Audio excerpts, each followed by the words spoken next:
Bismillah ar-Rahman ar-Rahim. In the name of God, the ever compassionate, the all loving. It's a great honor for me to be here today to look at a topic which is quite close to my heart. When we look at a personality like Ibn Arabi,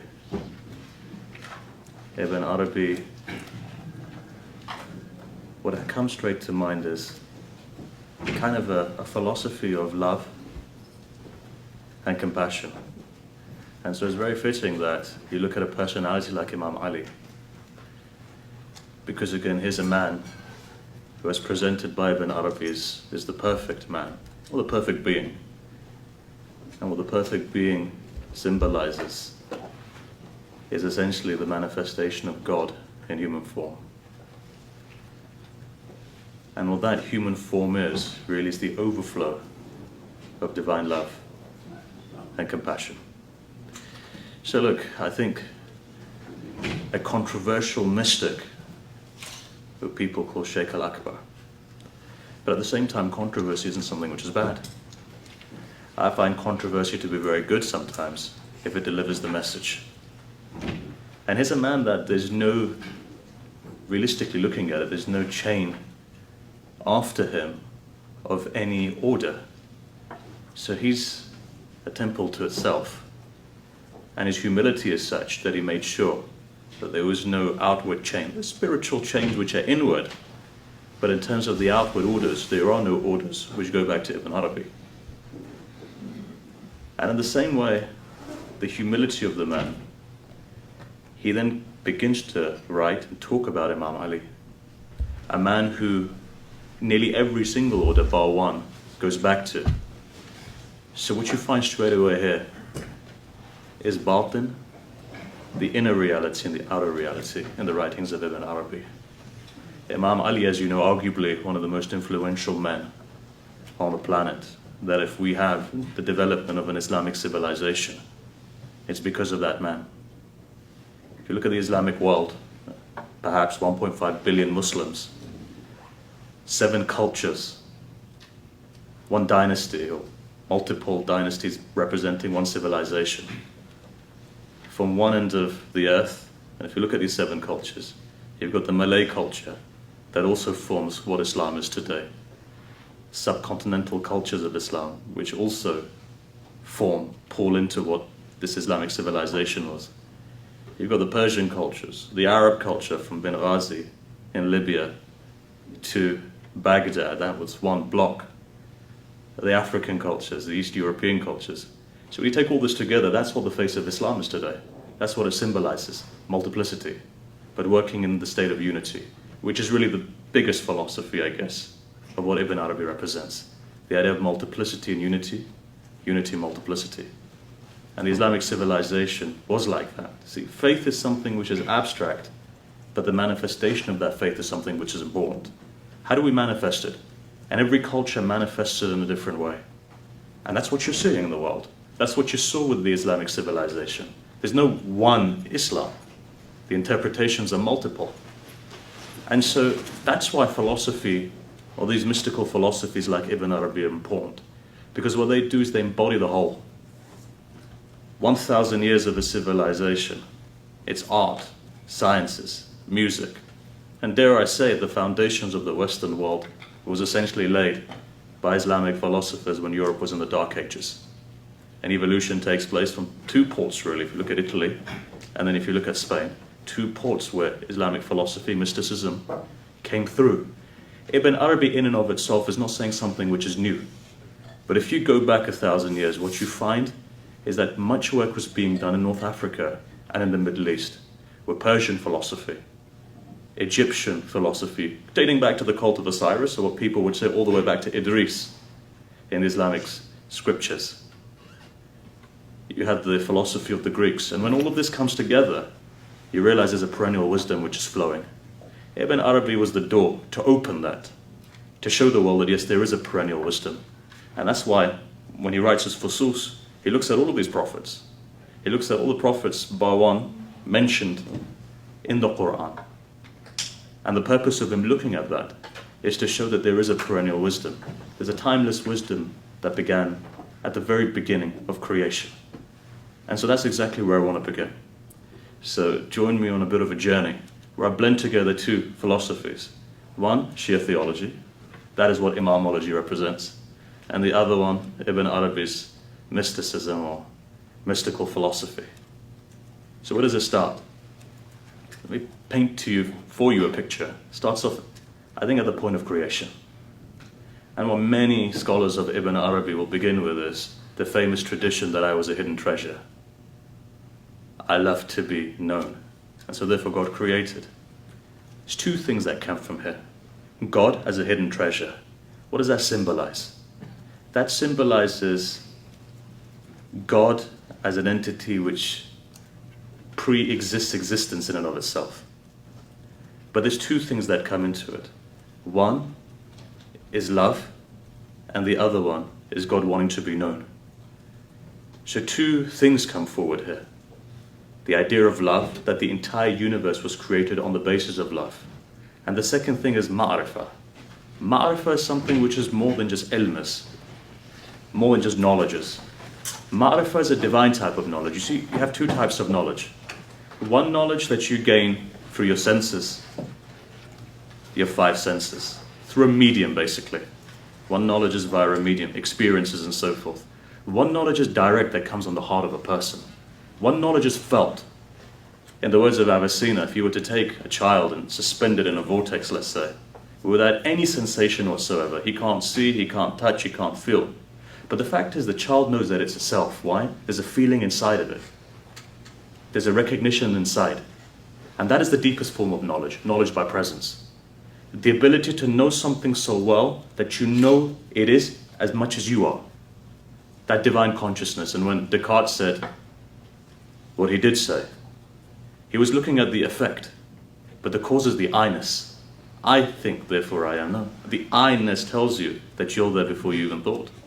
The I-ness, the ability to know that you're you. And that's that knowledge by presence. And this is, I guess, something which, hey, God, when he talks about love and he talks about ma'rifah, two things come into play. That true knowledge cannot be attained until one doesn't truly understand the concept of love, or when one doesn't start loving. And this is why within Islamic scripture you find that there's actually multiple forms of love. And there's multiple forms of names of love as well. Three types of love you'll find though, is that love which is, you could find animalistic, haywani, which develops then to nafsani, the idea of the nafs and the love that the nafs has, which then bridges onto the love of God, the love of the absolute. So there's three levels. But if I was to ask you a question, can somebody who's an animalistic love get to the love of God straight away? The answer is yes, he can actually, or she can. Why? Because it goes back to a tradition, a very famous tradition, which is found within mystical text and across the different denominations, that says that if a person became a lover, fell in love, and they had haya, so haya would mean basically they had shame on that love, in the sense that they didn't disclose it, they hid that love, and they protected that love, and they died in that state, mata shahida. They died the death of a shaheed, a martyr. But here shaheed means a person who continuously witnesses the face of God. So love, whether it's for a person or whether it's for God, if it's harnessed in the right way, can actually elevate you to that love of God. What it requires, nevertheless, is the ability to hold it and the ability to keep it unique for yourself. So here what the tradition says is, it's when you begin to share that love to others is when it loses degree with the beloved. And if you look at Ibn Arabi, his entire life really was one. Who knew him? Very few people did. Other than his students, no one did. It was only after his death that the beloved made his name famous. In his lifetime, there were very few people who knew him. He wandered. He was, for all intents and purposes, a poor man wandering, like a beggar would, with a bowl in his hand. Very little clothing. If you look at his life, it was difficult. But the fact was that there was a love, and that overflow of love is what the beloved liked. So everything begins there, at that point, that God is a hidden treasure, and he loves to be known. Two things then come into play. that the entire veins of the universe pump the blood of love, and at the same time, the ability to come to know God. So here when Ibn Arabi is giving his commentary on a particular verse of the Quran that says, وَمَا خَلَقْتُ الْجِنَّ وَالْإِنسِ إِلَّا لِيَعْبُدُونَ. So why did God create? Well, He only created the jinn and ins for one purpose, and that was to worship Him. But if I was to ask you a question, is that a selling point? God created you to worship. Would anyone come to religion? No. So here you find in a tradition that it goes deeper, and it discusses what the concept of worship means. And the concept of worship is very simple, according to Imam Hussein. It says, look, the concept of worship is this. It says that when you come to know somebody, when you come to know God, then you begin to love God. And when you begin to love God, you begin to worship God. And at that stage, you worship nothing other than God. Why? Two components are important: love and to know. Angels are the very same thing. That's why there's a relationship between angels and man. But human beings are insan kamil, not the angels. Human beings are the best in all of creation and not the angels. You see, the angels also love God. There's two things which are required to love God. The first thing is what? The ability to have free will. Without free will, you can't love freely. It requires free will. Second thing, to know what you're loving. And this is why every human being loves in a separate way. Because we see a uniqueness that pushes you to love someone. And here in this way, the very famous story of Layli and Majnun come to play. That somebody asked Majnun, the famous Romeo, he says, look, what do you see in your Juliet? There's nothing impressive about her, to paraphrase what the discussion was. And he said, you've got to look through the eyes of Majnun to understand what Layli is. Why? Love is unique. And in the same way, the love of God is unique. So when Ibn Arabi looks at the Quran, it's as if he feels the Quran is revealed to him. And it's an entire love poetry almost. This Quran speaks to him. Why? Because it's unique in the way that we love. Each one of us love in a very unique way. That doesn't mean that you shove your interpretation down somebody else's throat. But that means that God is speaking to you in a particular way. And that language of love needs to be understood. And it's very unique for everyone. Nobody has the same experience ever. And this is why every manifestation of God is unique on the person. Many mystics will elaborate on this to say that every experience that they have is very unique. No one person experiences in the same way. And this is why no one person has the same methodology of prescription, especially within the mystical realm. Everyone is different. But there is a perennial reality there, that every mysticism that we have pertains back to one, and that is the state of unity. And so look, if we put that tradition to one side, what does God do essentially? God manifests himself. What happens when he manifests himself? Existence comes into being. And what you find is that there's manifestations on manifestations. So if we say there's three layers to God: his essence, his characteristics, and his name. From the essence, which is hidden. In fact, there's a concept that Sohrawardi talks about known as the black nur, the black light. That light gets so concentrated that it becomes the black light, where there's nothing but light. The first and it blinds. That light blinds. And there's nothing in existence. Why? Because of the power of that light. But the first manifestation of that light created what Ibn Arabi talks about are the names and the attributes of God. And these names and attributes of God then actualize themselves and produce creation as you have it. Alam al-Kawn, the world of existence. For the names to actualize themselves in and of itself is their perfection. So I'll give you an example. Two names that come is the name Rahman, Ar-Rahman, Ar-Rahim. If it was just the fact that God is merciful, without implementing it, without actualizing it, is he truly merciful? To give you an example, you may be a great-grandfather in potentiality or a great-grandmother. Until you don't have a great-grandchild, in actuality is not the case. God, in all of his names, actualizes names in creation. And through the actualization of these names, we come to recognize truly the divinity or the majesty of God. And so in this way, God's names are separated into two: Jalal and Jamal. You've got the names of majesty and you've got the name of beauty. And all of creation rotate between these two names, one of majesty and one of beauty. So when God created this universe, it was scattered, completely different levels. You had the malakut, to begin with the mulk, the malakut, the jabarut, the hahut, lahut. It's the entire span of existence. And it came from multiplicity to unity, so it's like a triangle.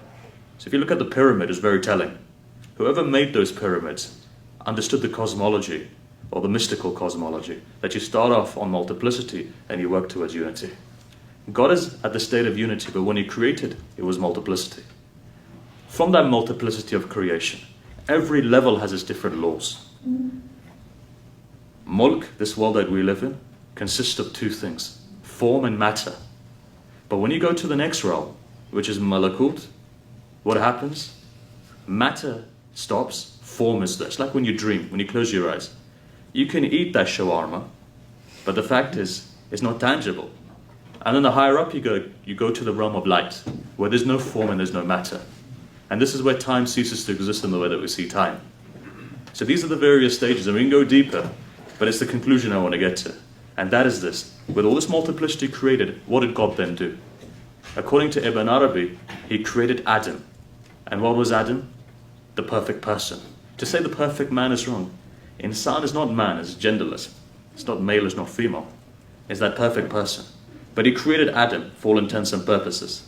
What was Adam then? Adam was the Ism Jam that brings together the collective names of God onto the state of unity. Adam symbolizes the manifestation of Allah itself. Allah is what? Is that name of gathering that brings together all of the names and qualities of God onto one locus. And so Adam itself was the same thing. The universe was created, and to bring it together is very important. Why? Because remember, Muslims and Islam believe in Tawheed, oneness. Oneness has to be at every level. Oneness isn't just a philosophical concept. Oneness is a state of being. The negation of everything which is other and the affirmation. And that's why it's important. So what happens there? Adam is created. Adam is the polish of the universe. More so, Adam is the mirror of God. God looks into the mirror of Adam and he sees all of his names. But Adam's the place, the locus of gathering. So what you find is that the Adamic reality is the most important. The reason being is this, that multiplicity comes into unity with an Adam. So Adam becomes a perfect person. But if you look at the philosophy of Ibn Arabi, he mentions multiple perfect people. But he says that even before Adam was a reality. In fact, the first substance that God created, that everything came out of, the seed. So he puts the seed forward, and from the seed the trees came and the roots came and the apples came and so forth. If you take it as seed, that first seed, the kun, be, is what? The haqiqat al-Muhammadiyya, the Muhammadan reality. And that is the archetype of all of creation that contains everything. The reality of everything, time itself, because as you know, in the physical world, time is subject to distance, speed, movement, and so forth. Time itself is a creation.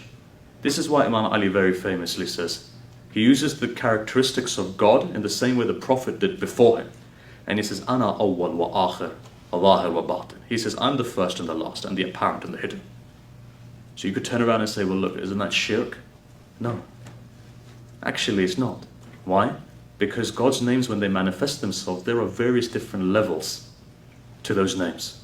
What he was saying was true, because in creation, the haqiqat al-Muhammadiyya symbolizes, as Ibn Arabi says this, he goes back to the prophetic tradition, that I and Ali are from the same nur, light. What is light? The metaphysical light is that light which makes things apparent, which makes existence as it is. Look, if I close all the lights in this room, you don't know who exists, who does exist. The minute the light opens, all of a sudden you see existence in front of you. The same thing, God was a hidden treasure. He put on the lights of creation. What happened?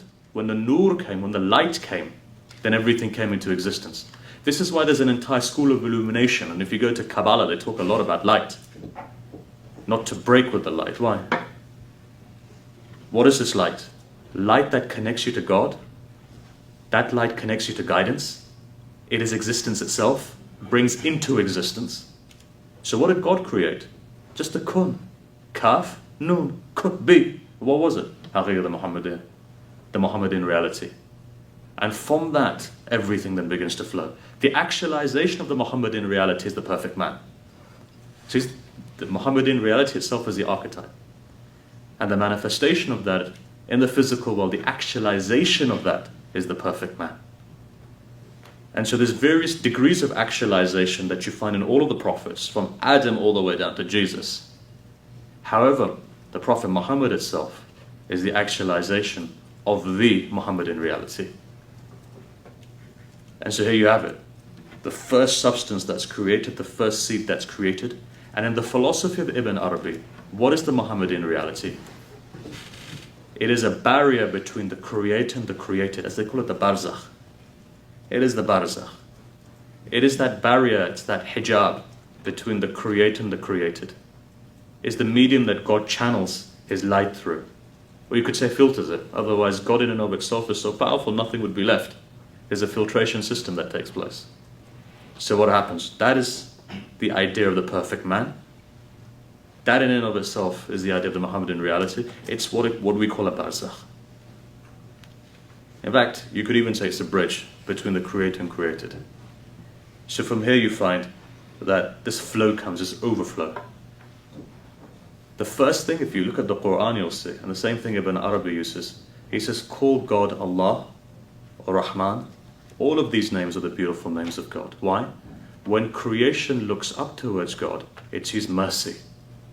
That's why the name Rahman comes in, Rahmaniya of God. There's a reason why the Quran starts with the name of mercy. And because it's the name of mercy that is actually the mover into creation. The entire world that you have, it is created in the name of mercy. And this is why the Prophet Muhammad was known as mercy on all of mankind, Rahmat lil Alameen. The purpose of that? Mercy unto all of creation. By default, therefore, if the light is one, then Imam Ali in and of itself, after the Prophet, becomes the mercy upon all of mankind. And here you find a theology of compassion and mercy. Where mercy is, love also follows. Compassion also follows. These are some of the virtues which come together or are bunched together. So really God created everything on the basis of His mercy, on the basis of His love. One question that comes here is that why is there names of wrath? And the best example one can give is like this. That God gives mercy to all of creation. It's like your blood being pumped in your arteries. But sometimes you may eat certain food or do certain things or have certain stress that builds, if you look at it, cholesterol. And there you see a constriction taking place. There's certain deeds that we do that constrict. The mercy of God is still coming. But that constriction, because of our own deeds, is what leads to the names of wrath. Otherwise, the primacy is in the names of mercy. And even then, if you look at what Ibn Arabi says, he says, look, when I look at the names of mercy of God, he goes as far as saying that I can't even see that there's a hell because of the fact that God is so merciful. And that's a belief. And remember, we all look at God in our own perception. We understand God as to who we perceive God to be. And if that's our perception of God, that is what God, or that is how God will treat us. And this is why time and time again there's an emphasis. Have faith in God, be good to God, or at least have a good perception, because that is exactly how it's going to manifest. That's one side of the philosophy. Let's look at the other side of the coin.